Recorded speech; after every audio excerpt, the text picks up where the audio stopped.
the linebackers obviously have to work in concert with the defensive line, and you've got the guys to do that. So maybe the defensive line on certain teams will get the job done, tie up the blockers, create those spaces for the linebackers to be clean and make plays, and maybe they just can't. But you don't need to be concerned with that. You got four guys that can get the job done sideline to sideline.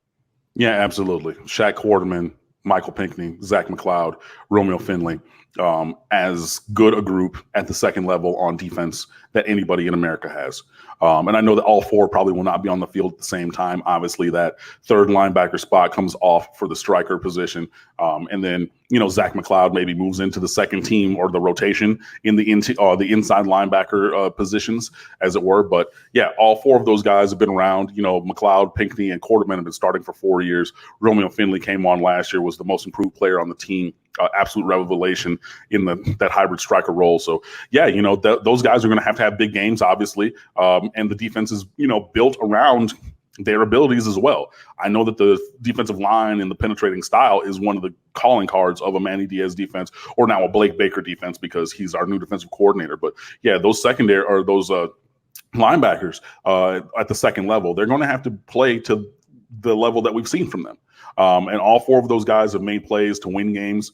In past years, all four of those guys have played heavy snaps so that they know and have experience with the way that things are done. They know the rules of the defense. They know how to counteract different things that they're presented with, route combinations, things of that nature. So yeah, it's a real advantage for Miami to have the talent that they do at the linebacker position in that second level of the defense. And yeah, they'll be going. And those guys, they come forward in run support. They drop back in coverage. They blitz, they spy, they do all kinds of different things. So they are the Swiss Army knife of the defense, just in a general kind of application kind of way. They can do any of the things that the defense needs them to do. And they have, again, so much experience, so much quality talent that they should be able to do it. So I kind of liken secondary play to offensive line play in this one area that comes to mind, and that's because of the proliferation would be the word of the passing game in recent years. Does anybody have enough guys that can cover really talented athletes, fast guys in space? Because once you get to 4 and 5, and you got to go that deep in regards to covering guys, and of course you scheme against that because of zones, so forth. It's not all man to man, but at the same time, not just talking about Miami, talking about everybody, talking about Florida having to do this. And this is the question served up by Slim Shady Canes in regards to my thought on the Florida secondary is that you're going to look at all the magazines and they're going to say that the Florida secondary is a top 5 secondary in the nation. Athlons has them at number 2 in the country at defensive back. They did have their 2 corners get banged up last year. CJ Henderson's one of the very best in the business. Marco Wilson was out for most of 2018. He got hurt against Kentucky, second or third game of the season. He's supposed to be that good, but he's coming off a major knee injury, and basically he's played well when he's been on the field, but his track record is very slim. Trey Dean's a good nickel back.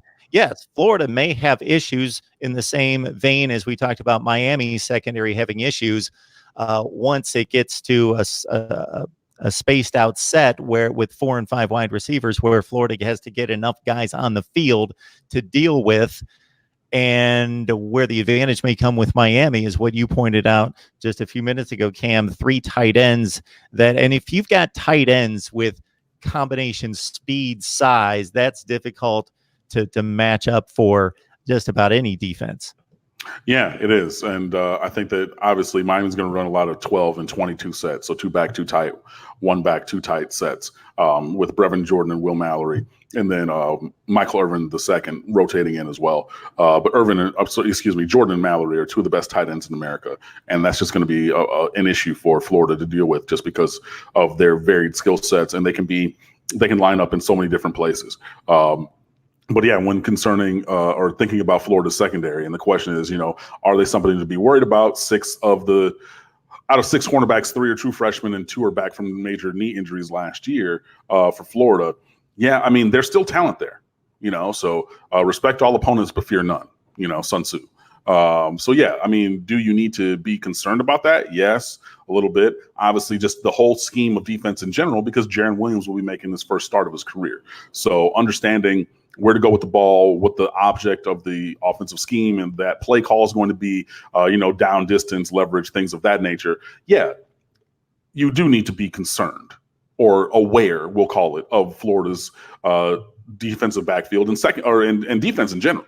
Just because, again, they're a very talented team. I'm not going to say that they're not. Bud Elliott from SB Nation, my colleague over there, he says that, Florida's at 53% on the blue chip ratio and Miami's at 51%. So almost comparable, which is why I've been saying for the longest that Miami is as talented as, if not more talented than, every team that they'll be on the field with. I'm not saying they're more talented than. This is the as talented as part. But in Florida secondary, there are blue chip talents at every single position. Those are guys who have skill. Obviously, C.J. Henderson from Miami Columbus decided that he was going to, not come to Miami and play defensive back. He went to Florida, and he's darn good. I mean, he's big, he's fast, he has ball skills, all those kind of things. Marco Wilson also, following the footsteps of his brother, going up to Gainesville and everything, saw him down here at American Heritage playing for his father, who was Miami Hurricane back in the 90s. But he was defensive coordinator for American Heritage. That was. So, we'll see how he bounces back from that knee injury, but he definitely has talent. I won't say anything against that. So yeah, you definitely be aware of Florida's secondary, definitely be aware of everybody on their defense, especially in the secondary, but there's some guys up front who, again, when we talk about Miami's offensive line, a couple of their guys on defense can really create some problems for Miami. So yeah, again, I'm not going to say don't throw the ball. I'm not going to say go Georgia Southern and only throw it 8 times and try to run it 94 times a game. I mean, hey, if it works, it works. But no, we're going to go out there. We're going to test them. We're going to, try to find ways to, manipulate the secondary and just, beat them on routes and things. So, yeah, I mean, we're going to go head to head. We're not going to shy away. But, the secondary for Florida is definitely a thing that you need to be aware of just because they do have the talent there and they performed pretty well over the course of years. Sean Taylor and some others in the live chat had noted Florida's losses on defense. So every team loses substantial productivity from year to year. The churn in college football is year to year. Florida's defense, actually, if you look at the advanced metrics, if you look at the production on the field, even when they were not up to par during Will Muschamp's time, they fielded elite defensive play. Their offense was just so abysmal once Meyer and Tebow left, aside from the 6 games that Will Grier played, and they started off 6-0 that season. And of course, we saw what Will Grier did at West Virginia. Then he got caught for PEDs, and then he was off to Morgantown and throwing 40 touchdown passes a year for the Mountaineers. So unfortunately, that didn't work out for the Gators. Who knows what they would have done the last few years. But the defenses under Muschamp and in the McElwain era were mostly elite, like top 5 to 10 defenses, even playing brutal schedules at times. It was the offense that was abysmal. Now, over the past couple of years, including last year's productivity defensively, was not at that level. It was good. They have really good athletes, but this is not an elite defense. It was not an elite defense last year. It's a good defense. It's a top 25-ish defense, but this is not a Florida Gators defense that we saw from like 06 to 12 or 13. They haven't been there in the advanced metrics, and they lose some of the guys that they had last year. Chauncey Gardner-Johnson was mentioned here. That guy was just a ball hawk at safety, made huge plays all over the place. But they were mid-tier, whether you go standard statistics or you go advanced metrics in the SEC, 5th, 7th, 6th. Good defense. Of course, it's probably the best defensive league in America, top to bottom, but not Alabama, not Clemson, not Miami defensively over the past few seasons, and that should probably continue this season. They got so much better because the offense went from, listen to these numbers, Cam.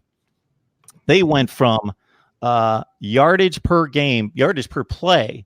They went from 100th 2 years ago to 27th in the nation. Mm-hmm. Sack rate on passing downs. They were the best in the country last year. That's Mullen developing Franks to get rid of the ball, make a decent decision, check down, do whatever he needs to do. Best in the nation from 98th before Mullen the year before. Converting and gaining yardage on first down just to get yourself ahead of the sticks in decent shape. 7th in the country offensively last year. Turnover margin, number 1 in the SEC, number 7 in the country. and their points per game went from 108 2 years ago to 22nd in the nation. Their defense didn't get better. It got worse. And that trend has been going on for about 4 or 5 years. It was just the offense was just not explosive, just much more efficient and protective of the football. And that is the story. You know, I know that Miami obviously hopes for a similar kind of development from offense. And again, going from the hundreds, I said, to the 50s or 60s, if we can get to the 30s or 20s in these efficiency and explosive metrics that you're talking about, both standard, statistics and advanced metrics, that would be massive. And yeah, having a good offense does cover for having a poor defense or a defense that's not as dominant as previous, for Florida. So yeah, I think that there are plays that are going to be there to be made for Miami's offense. I think there are going to be things available in the run game and in the pass game. But obviously, those guys have to go out there and play. They have to make the plays. And the offensive line has to block to give time. Those guys you have to see the hole. You have to hit the hole. You have to, not trip over the 35-yard line when you're sprinting in for a touchdown. You not have to, slip coming out of your break so the ball, hits you as you're falling down or off a hand and then gets tipped up for an interception. Like, there's all kinds of variables with that. But all of that being said, again, based upon the fact that Florida's defense is good but not great, and and look, a top 25 defense is nothing to sneeze at, but that's not, a number one overall defense or anything. So again, I do think that there's going to be the ability and the opportunity to make some plays, but you have to go out there and make them. And that's the, uncertainty of life heading into a game. 253 on the line, which is an enormous response considering it's 1:00 in the afternoon and most people are at work. Usually, the numbers bear it out. Every time I strike up a live stream, I can do it at midnight and there's tons of people on the line. But during the day, crickets typically. But people are into this one. Definitely Florida and Miami coming up 7:30 Eastern time, Saturday night in Orlando.